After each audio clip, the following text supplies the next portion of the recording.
नमस्कार दोस्तों, आपका हमारे चैनल में स्वागत है। शुक्र प्रदोष व्रत परिचय एवं प्रदोष व्रत की विस्तृत विधि। दोस्तों, प्रत्येक चंद्र मास की त्रयोदशी तिथि के दिन प्रदोष व्रत रखने का विधान है। यह व्रत कृष्ण पक्ष और शुक्ल पक्ष दोनों को किया जाता है। सूर्यास्त के बाद के 2 घंटे 24 मिनट का समय प्रदोष काल के नाम से जाना जाता है। सामान्यतः सूर्यास्त से लेकर रात्रि आरंभ तक के मध्य की अवधि को प्रदोष काल में लिया जा सकता है। ऐसा माना जाता है कि प्रदोष काल में भगवान भोलेनाथ कैलाश पर्वत पर प्रसन्न मुद्रा में नृत्य करते हैं। जिन जनों को भगवान श्री भोलेनाथ पर अटूट श्रद्धा और विश्वास हो, उन जनों को त्रयोदशी तिथि में पड़ने वाले प्रदोष व्रत का नियम पूर्वक पालन कर उपवास करना चाहिए। यह व्रत उपवासक को धर्म और मोक्ष से जोड़ने वाला तथा अर्थ और काम के बंधनों से मुक्त करने वाला होता है। इस व्रत में भगवान शिव की पूजा की जाती है। शुक्र प्रदोष व्रत। सूर्य जी बोले, अभीष्ट सिद्धि की कामना यदि हो हृदय विचार, धर्म अर्थ काम आदि सुख मिले पदार्थ चार। व्रत की कथा। प्राचीन काल की बात है। एक नगर में 3 मित्र रहते थे। एक राजकुमार, दूसरा ब्राह्मण कुमार और तीसरा धनिक का पुत्र। राजकुमार एवं ब्राह्मण कुमार का विवाह हो चुका था। धनिक पुत्र का भी विवाह हो गया था, परंतु गौना शेष था। एक दिन तीनों मित्र स्त्रियों की चर्चा कर रहे थे। ब्राह्मण कुमार ने स्त्रियों की प्रशंसा करते हुए कहा कि नारीहीन घर भूतों का डेरा होता है। धनिक पुत्र ने यह सुना तो तुरंत ही अपनी पत्नी को लाने का निश्चय किया। माता पिता ने उसे समझाया कि अभी शुक्र देव डूबे हुए हैं, यानी कि तारा अस्त है। ऐसे में बहू बेटियों को उनके घर से विदा करा लाना शुभ नहीं होता। परंतु धनिक पुत्र नहीं माना और ससुराल जा पहुंचा। ससुराल में भी उन्हें रोकने की बहुत कोशिश की गई, परंतु उसने जिद नहीं छोड़ी। माता पिता को विवश होकर अपनी कन्या की विदाई करनी पड़ी। ससुराल से विदा हो पति पत्नी नगर से बाहर निकले ही थे कि उनकी बैलगाड़ी का पहिया अलग हो गया और एक बैल की टांग टूट गई। दोनों को काफ़ी चोटें आई, फिर भी वे आगे बढ़ते रहे। कुछ दूर जाने पर उनकी भेंट डाकुओं से हो गई। डाकू धन धान्य लूट ले गए। दोनों रोते पीटते घर पहुंचे। वहां धनिक पुत्र को सांप ने डस लिया। उसके पिता ने वैद्य को बुलाया। वैद्य ने निरीक्षण करने के बाद घोषणा की कि धनिक पुत्र 3 दिन में मर जाएगा। जब ब्राह्मण कुमार को यह समाचार मिला तो वह तुरंत आया। उसने माता पिता को शुक्र प्रदोष व्रत करने का परामर्श दिया और कहा कि इसे पत्नी सहित वापस ससुराल भेज दे। यह सारी बाधाएं इसीलिए आई है क्योंकि आपका पुत्र शुक्रास्त में पत्नी को विदा कराकर लाया है। यदि वह वहां पहुंच जाएगा तो बच जाएगा। धनिक को ब्राह्मण कुमार की बात ठीक लगी। उसने वैसा ही किया। ससुराल पहुंचते ही धनिक कुमार की हालत ठीक हो गई और शुक्र प्रदोष के महात्म्य से सभी घोर कष्ट टल गए। बोलो उमापति महादेव की जय। कथा एवं स्तोत्र पाठ करने के बाद भगवान महादेव की आरती करें। प्रदोष व्रत की महत्ता। शास्त्रों के अनुसार प्रदोष का व्रत रखने से 2 गायों का दान देने के समान पुण्य फल की प्राप्ति होती है। प्रदोष व्रत को लेकर एक पौराणिक तथ्य सामने आता है कि एक दिन जब चारों ओर अधर्म की स्थिति होगी, अन्याय और अनाचार का एकाधिकार होगा, मनुष्य में स्वार्थ भाव अधिक रहेगा और व्यक्ति सत्कर्म करने के स्थान पर नीच कार्य को अधिक करेगा। उस समय जो व्यक्ति त्रयोदशी का व्रत रखकर भगवान शिव की आराधना करेगा, उन पर भगवान शिव की कृपा होगी। इस व्रत को रखने वाला व्यक्ति जन्म जन्मांतरों के फेरों से निकलकर मोक्ष मार्ग पर आगे बढ़ता है। उसे उत्तम लोक की प्राप्ति होती है। जैसे कि सोमवार के दिन त्रयोदशी पड़ने पर किया जाने वाला व्रत आरोग्य प्रदान करता है। मंगलवार के दिन त्रयोदशी का व्रत करने पर रोगों से मुक्ति और स्वास्थ्य लाभ प्राप्त होता है। बुधवार के दिन उपवासक की सभी मनोकामनाएं पूर्ति होने की संभावना बनती है। गुरु प्रदोष व्रत शत्रुओं का विनाश करने के लिए किया जाता है। शुक्रवार का दिन होने पर प्रदोष व्रत सौभाग्य और दाम्पत्य जीवन की सुख शांति के लिए किया जाता है। जिन जनों को संतान प्राप्ति की कामना हो, उन्हें शनिवार में पड़ने वाला प्रदोष व्रत अवश्य करना चाहिए।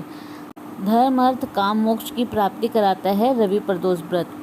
दोस्तों, इसी प्रकार और भी रोचक जानकारी के लिए आप हमारे चैनल को लाइक शेयर व सब्सक्राइब करें। हमारे चैनल में विजिट करने के लिए धन्यवाद।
व्रत की विधि। सुबह स्नान करने के बाद भगवान शिव, पार्वती जी, नंदी, भगवान गणेश को पंचामृत और जल से स्नान कराएं। फिर गंगा जल से स्नान कराकर बेलपत्र, अक्षत, धूप, फूल, फल, दीप, नैवेद्य, पान, सुपारी, लौंग, इलायची चढ़ाए। फिर शाम के समय भी स्नान करके इसी प्रकार से भगवान शिव की पूजा करें। इसके बाद भगवान शिव को घी और शक्कर मिले जो कि सत्तू का भोग लगाए। इसके बाद 8 दीपक 8 दिशाओं में जलाए। जितनी बार आप जिस भी दिशा में दीपक रखेंगे, दीपक रखते समय उन्हें प्रणाम अवश्य करें। साथ ही दीपक के नीचे चावल या फिर गेहूँ या कुछ पुष्प अवश्य रखें, यानी कि दीपक को आसन प्रदान करें। इसके बाद भगवान शिव की प्रदोष व्रत कथा सुने, अंत में आरती करें, भगवान शिव का शिव स्तोत्र मंत्र का जाप करें और रात्रि में जागरण करें।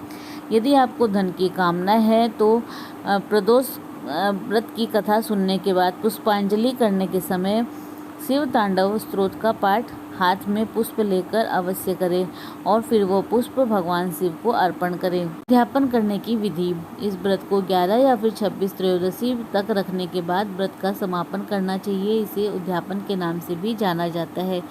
इस व्रत का उद्यापन करने के लिए त्रयोदशी तिथि का चयन किया जाता है।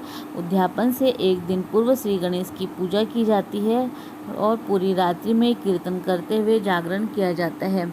प्रातः जल्दी उठकर मंडप बनाकर मंडप को वस्त्र और पद्म पुष्पों से सजाकर तैयार किया जाता है और फिर ओम उमा सहित शिवाय नमः इस मंत्र का 108 बार जाप करते हुए हवन किया जाता है और हवन में आहुति के लिए खीर का प्रयोग किया जाता है। हवन समाप्ति के बाद भगवान भोलेनाथ की आरती की जाती है, शांति पाठ किया जाता है और अंत में 2 ब्राह्मणों को भोजन कराया जाता है और अपने सामर्थ्य के अनुसार दान दक्षिणा देकर आशीर्वाद प्राप्त किया जाता है।